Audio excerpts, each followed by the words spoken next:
semuanya, perkenalkan saya Lita Sudi Asmarantika dengan NIM 1980424120 dan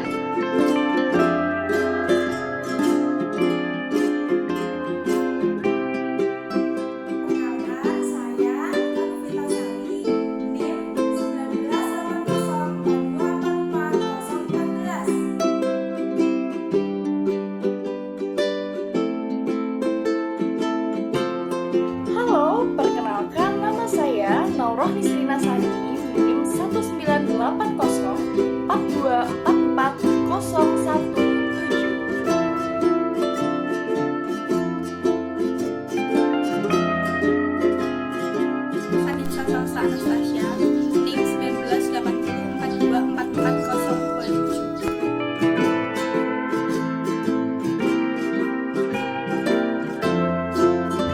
Perkenalkan, nama saya Dinda Suwarna, NIM 198042444035. Perkenalkan, nama saya Indri Sabrina Rahma, NIM 198042444035. Baik, langsung saja ke materi yang pertama, pasar oligopoli. Pasar oligopoli merupakan sebuah pasar yang tidak sempurna, di mana terdapat penawaran satu jenis barang yang dikuasai oleh beberapa perusahaan saja. Umumnya, di dalam pasar oligopoli ini hanya terdapat sedikit perusahaan. Contoh perusahaan yang tergolong ke dalam pasar oligopoli yaitu industri rokok, industri mobil, industri semen, jasa penerbangan, dan lain sebagainya. Dalam pasar oligopoli ini mempunyai sebuah karakteristik tersendiri yang berbeda dengan pasar lainnya. Karakteristik tersebut adalah price rigidity atau kekakuan harga, di mana kekakuan harga ini ditandai dengan keraguan sebuah perusahaan dalam mengubah harga walaupun dalam posisi biaya atau permintaannya tersebut berubah.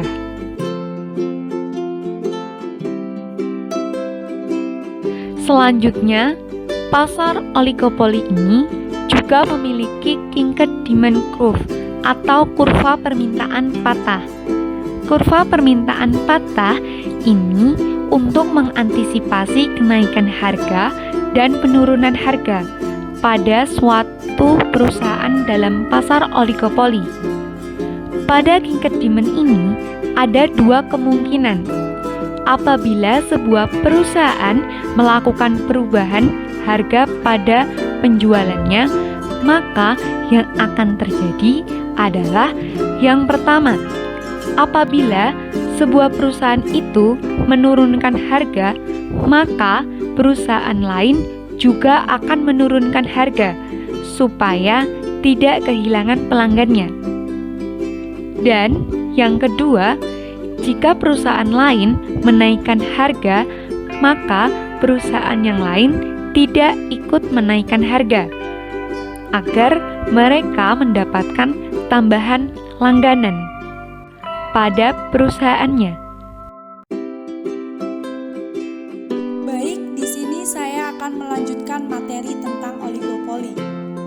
Di dalam pasar oligopoli, terdapat adanya sebuah kesepakatan harga dan tingkat output untuk mengurangi persaingan dan menaikkan laba, yaitu bernama kartel. Kartel ini dibagi menjadi beberapa macam, yaitu kartel harga, kartel rayon, kartel produksi, dan kartel pembagian keuangan. Nah, selanjutnya, dalam pasar oligopoli ini ada juga sinyal harga. Sinyal harga diharapkan jika ada kenaikan harga, maka perusahaan lain akan menaikkan harganya atau mengikutinya. Dan di dalam pasar oligopoli ini juga terdapat kepemimpinan harga, di mana suatu perusahaan berkala mengumumkan perubahan harga yang ada, yang nantinya perusahaan lain akan menyesuaikan diri.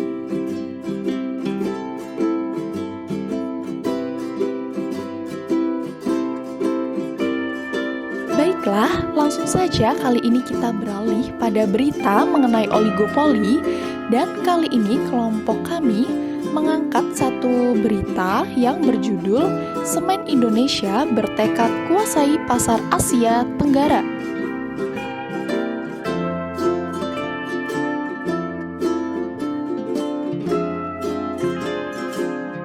Baiklah, di sini saya langsung saja akan membacakan mengenai berita yang kami angkat pada kesempatan kali ini, yaitu mengenai Semen Indonesia yang bertekad kuasai pasar Asia Tenggara. Semarang, PT Semen Indonesia Persero Tbk SMGR bertekad memimpin dan menguasai pasar regional di Asia Tenggara, mulai dari Timur Leste hingga ke Myanmar. Bukan berapa target market share di dalam atau di luar negeri, namun kami bertekad mampu menguasai pasar ASEAN menjadi King of Regional, tegas Dirut PT Semen Indonesia Tbk Rizkan Chandra saat berbuka puasa bersama wartawan di Semarang pada Senin tanggal 20 bulan 6 lalu. Rizkan yang menjabat Dirut sejak 13 Mei lalu itu menegaskan bahwa saat ini pihaknya terus melakukan ekspansi pasar. Untuk pasar Filipina misalnya dipasok dari pabrik di Tanglong, Thailand. Demikian pula dengan pasar Myanmar yang mempunyai potensi sangat besar karena hanya produksi 1 juta ton, sedangkan kebutuhannya sendiri adalah 6 juta ton per tahun. Selain pasar ASEAN, kami juga telah ekspansi ke Timur Leste yang selama ini dipasok dari semen Tonasa, juga ke pasar Australia, Sri Lanka, Bangladesh, dan Maladewa. Tegas Rizkan yang sebelumnya menjabat sebagai Direktur Pengembangan Usaha dan Strategi Bisnis. Ditegaskan pula bahwa sasaran ekspansi merupakan negara-negara yang memiliki struktur pasar oligopoli, yakni pemain semen tak terlalu banyak, namun potensi pasar sangat besar. Sementara itu, Sekretaris Perusahaan Agung Wiharto menambahkan bahwa untuk mempertahankan market share domestik di kisaran 42 hingga 44%, Semen Indonesia terus melakukan berbagai inovasi, peningkatan layanan, dan juga mutu. Untuk mendukung distribusi hingga ke pelosok negeri, Semen Indonesia sendiri telah membangun 26 unit packing plant atau pabrik pengemasan semen curah yang tersebar di 26 daerah se-Indonesia, mulai dari Aceh, Jawa, Kalimantan, Sulawesi, Bali, hingga di Sorong, Papua. Ini belum termasuk rencana operasional pabrik Rembang dan Indarung di Sumatera yang mampu memproduksi semen sebanyak 3 juta ton per tahun. Tegasnya lagi, kedua proyek tersebut ditargetkan akan beroperasi pada tahun 2016. Dengan selesainya kedua pabrik baru tersebut, kapasitas perseroan meningkat menjadi 37,8 juta ton. Semen Indonesia juga telah memulai pembangunan pabrik semen di Aceh melalui PT Semen Indonesia Aceh yang merupakan perusahaan patungan antara Semen Indonesia dan PT Semen Citra Agung. Proyek pembangunan pabrik semen Indonesia Aceh direncanakan memiliki kapasitas sebesar 3 juta ton semen per tahun yang berkedudukan di Kecamatan Bate dan Muara III, Kabupaten Pidi, Provinsi Aceh. Selain itu, tengah diselesaikan pula pembangunan proyek Waste Heat Recovery Power Generator atau WHRPG di pabrik Tuban dengan kapasitas 30,6 MW.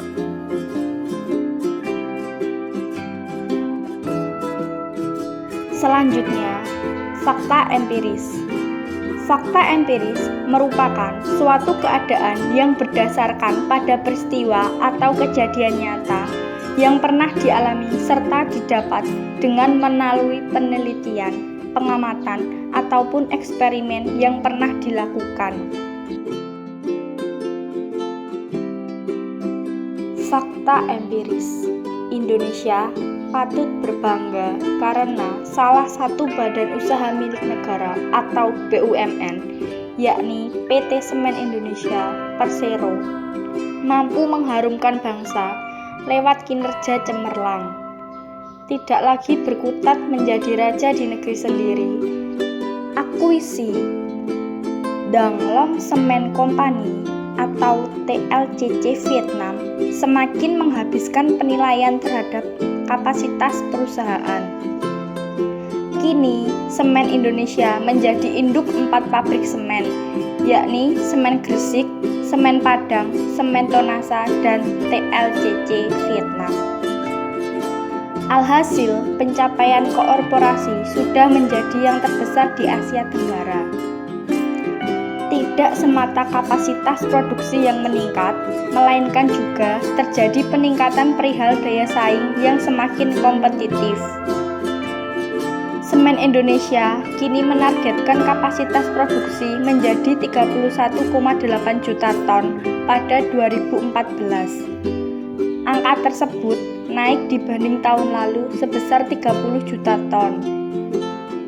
Semen Indonesia menjadi pabrik terbesar di Asia Tenggara dengan mengalahkan Siang Semen dari Thailand yang memiliki kapasitas produksi 24 juta ton per tahun. Pada tahun depan, Semen Indonesia direncanakan berproduksi 33,3 juta ton semen. Namun, korporasi tidak puas dengan mengandalkan kenaikan secara reguler. Mereka sudah melakukan terobosan. Langkah yang ditempuh berupa peningkatan atau upgrading teknologi yang berimbas kepada kapasitas produksi semen. Sehingga pada tahun 2015, Semen Indonesia diperkirakan akan menghasilkan semen sebesar 39,3 juta ton. Dengan tambahan 2 pabrik baru, keadaan perusahaan Semen Indonesia sebenarnya sudah siap untuk menguasai pasar Asia Tenggara.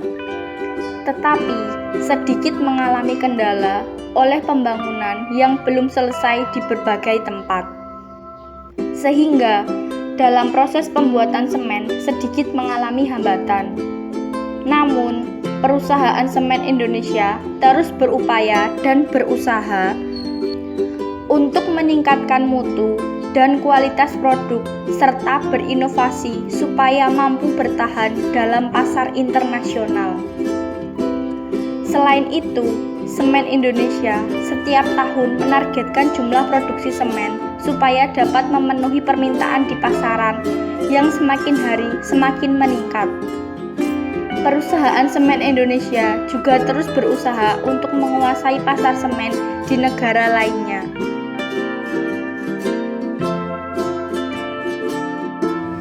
Identifikasi pasar. Di sini saya akan menjelaskan mengenai identifikasi pasar menurut berita. Dalam berita di atas yang berjudul Semen Indonesia bertekad menguasai pasar Asia Tenggara. Berita ini tergolong masuk dalam pasar semen jika dilihat dari lingkup produknya. Akan tetapi, jika dilihat dari struktur pasarnya, pasar semen masuk ke dalam pasar oligopoli, di mana pasar oligopoli itu suatu pasar persaingan tidak sempurna yang di dalamnya ada penawaran satu jenis barang yang dikuasai oleh beberapa perusahaan saja. Dalam pasar oligopoli, perusahaan memposisikan dirinya sebagai bagian terikat dalam permainan pasar, di mana keuntungan yang perusahaan dapatkan tergantung tindak tanduk pesaing mereka. Pada umumnya, perusahaan ini lebih dari 2 tetapi kurang dari 10. Pasar semen ini bisa dikatakan masuk dalam pasar oligopoli karena pada dasarnya industri yang memproduksi semen itu hanya terbatas saja. Contoh industri atau perusahaan yang memproduksi semen yaitu Semen Gresik, Semen Holcim, Semen Cibinong, dan Semen Indosemen. Semen sendiri merupakan sebuah komoditas yang strategis di Indonesia. Sebagai negara yang terus melakukan pembangunan, semen menjadi sesuatu yang mutlak. Selanjutnya, pada berita di atas, pasar semen di Indonesia ini akan melakukan ekspansi ke negara-negara yang mempunyai struktur pasar oligopoli, khususnya di daerah ASEAN. Karena dirasa jika sama-sama mempunyai struktur pasar oligopoli, jumlah pemain atau perusahaan semen itu tidak terlalu banyak, tetapi memiliki potensi yang sangat besar untuk dapat dikembangkan. Pasar semen di Indonesia terus melakukan inovasi. Tidak hanya dalam inovasi produk semen, Indonesia juga telah melakukan gerakan ramah lingkungan dan renewable alam agar sumber daya alam tak terguras dan rusak akibat pertambangan biji kapur sebagai bahan baku semen. Selain itu, dalam pasar oligopoli ini juga mempunyai karakteristik yaitu price rigidity. Price rigidity adalah ragunya sebuah perusahaan untuk mengubah harga sekalipun biaya atau permintaan berubah. Walaupun pasar semen di Indonesia ini akan menguasai pasar Asia Tenggara, tetapi perusahaan semen di Indonesia ini pasti akan berpikir kembali jika ingin mengubah harganya. Sekalipun permintaan itu bertambah banyak, tetapi perusahaan semen di Indonesia ini akan tetap berpikir kembali dalam menentukan harganya. Karena pada dasarnya pasar oligopoli juga terdapat market demand, yang apabila sebuah perusahaan semen tersebut menurunkan harga, maka perusahaan lain juga akan menurunkan harga agar tidak kehilangan langganannya. Tetapi jika perusahaan semen tersebut menaikkan harga, maka perusahaan semen yang lain tidak akan ikut menaikkan harganya, agar perusahaan semen tersebut akan menambah pelanggan jika harganya tidak ikut naik dari perusahaan semen yang lainnya.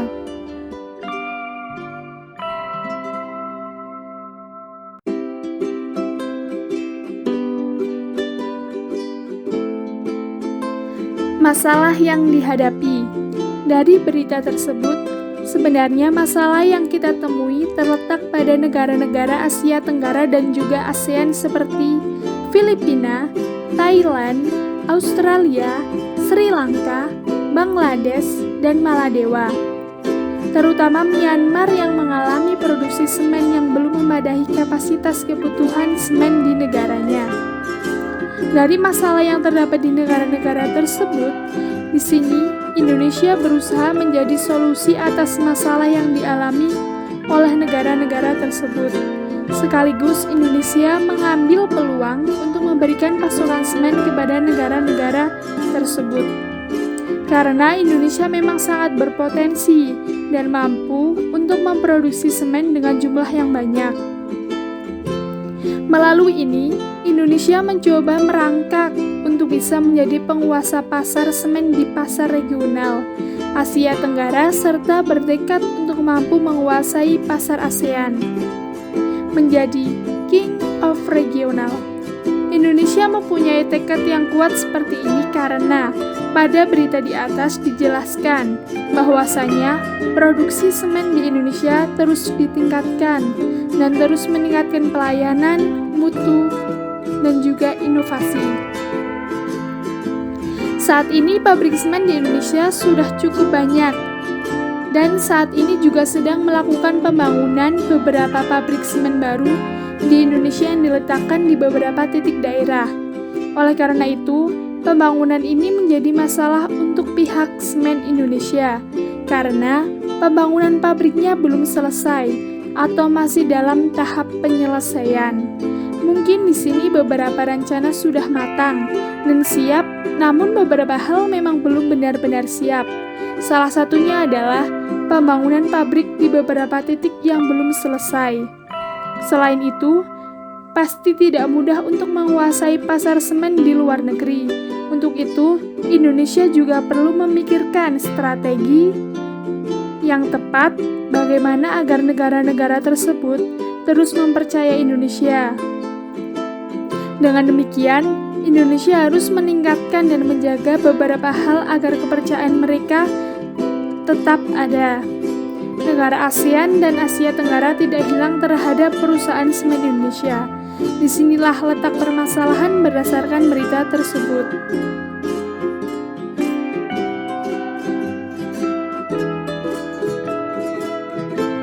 Solusi dari masalah dalam berita.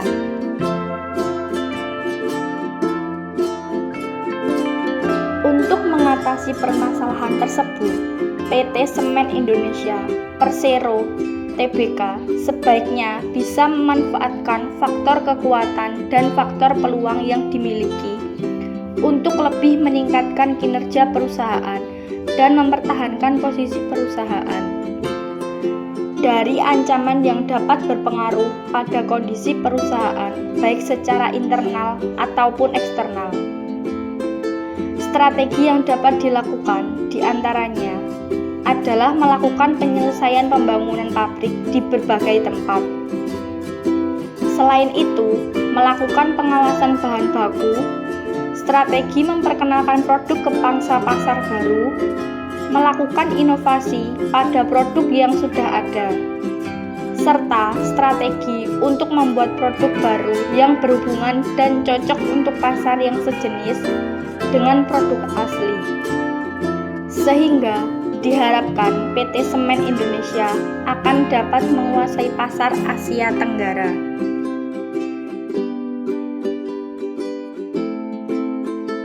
Sekian presentasi dari kelompok kami. Apabila masih terdapat banyak salah dan juga kurang dalam penyampaian kita pada kesempatan kali ini, kami memohon maaf yang sebesar-besarnya. Semoga bermanfaat dan terima kasih.